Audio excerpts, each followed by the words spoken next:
नमस्कार दोस्तों।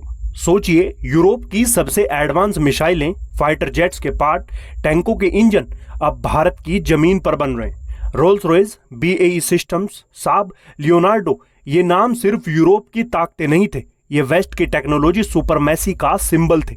पर अब यही कंपनियां कह रही हैं, भारत, हमें आपकी जरूरत है। कई साल पहले यूरोपियन डिफेंस कंपनियां अपने हर कंपोनेंट खुद बनाती थी, एकदम गोपनीय, एकदम सुरक्षित। लेकिन समय बदला और बदल गए हालात। रूस यूक्रेन युद्ध से यूरोप की सप्लाई चेन टूट गई, मैन्युफैक्चरिंग कॉस्ट आसमान छूने लगी और स्किल्ड लेबर मिलना भी मुश्किल हो गया। उसी समय एक देश खड़ा हुआ, Bharat. Make in India, skill India और आत्मनिर्भर भारत जैसे अभियानों ने भारत को बना दिया एक भरोसेमंद, low cost, high quality manufacturing hub.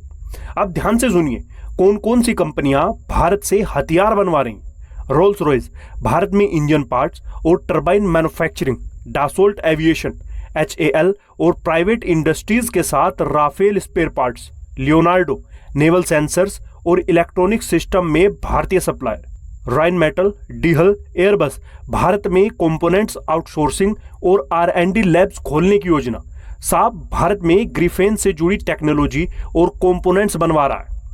Europe ने भारत को ही क्यों चुना? देखिए, इसके कई फैक्टर हो सकते हैं, लेकिन जो इसमें सबसे बड़ा फैक्टर है वो है लो कॉस्ट और हाई क्वालिटी। भारत में स्किल्ड मैन पावर सबसे कम दाम पर मिलती है, जो कि दूसरे देशों में नहीं मिल सकती। Political stability, unlike China, Bharat में डेमोक्रेसी है और डिफेंस सेक्टर स्टेबल है और भारत में सैंक्शंस या फिर किसी प्रकार के जियोपॉलिटिकल का कोई खतरा नहीं है। ऑफसेट ऑब्लिगेशन, भारत से जो डील होती है उसमें 30 से 50% सामान भारत में बनाना अनिवार्य होता है। Strategic access, Bharat Indo Pacific का सेंटर है, यानी लॉजिस्टिकली भी फायदेमंद। अब सवाल है, भारत को इससे क्या मिल रहा है? हजारों इंजीनियर्स और टेक्नीशियंस को रोजगार, technology transfer.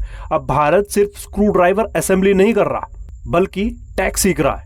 Global recognition, Bharat अब सिर्फ इंपोर्टर नहीं, एक्सपोर्टर बन रहा है। डिफेंस एक्सपोर्ट बूम, भारत का डिफेंस एक्सपोर्ट $5 बिलियन पार कर चुका है, जो कि आने वाले समय में और भी बढ़ेगा।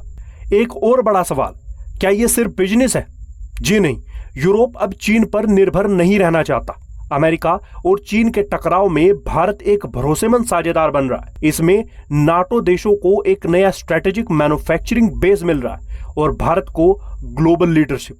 यहां भारत की स्ट्रेटेजिक ऑटोनोमी फिर से दिखती है, न पूरी तरह पश्चिम का, न पूरी तरह रूस का, लेकिन खुद का रास्ता चुनता भारत। आज भारत सिर्फ हथियार नहीं बना रहा, भारत भरोसा बना रहा है। वो भरोसा जिसकी वजह से यूरोप की सुपर पावर कंपनियां अब भारत की फैक्ट्रियों में अपने फाइटर जेट्स के पंख बना रही हैं। 2025 में भारत सिर्फ हथियारों का बाजार नहीं, हथियारों का निर्माता बन चुका है और ये शुरुआत है, आने वाला दशक भारत का है।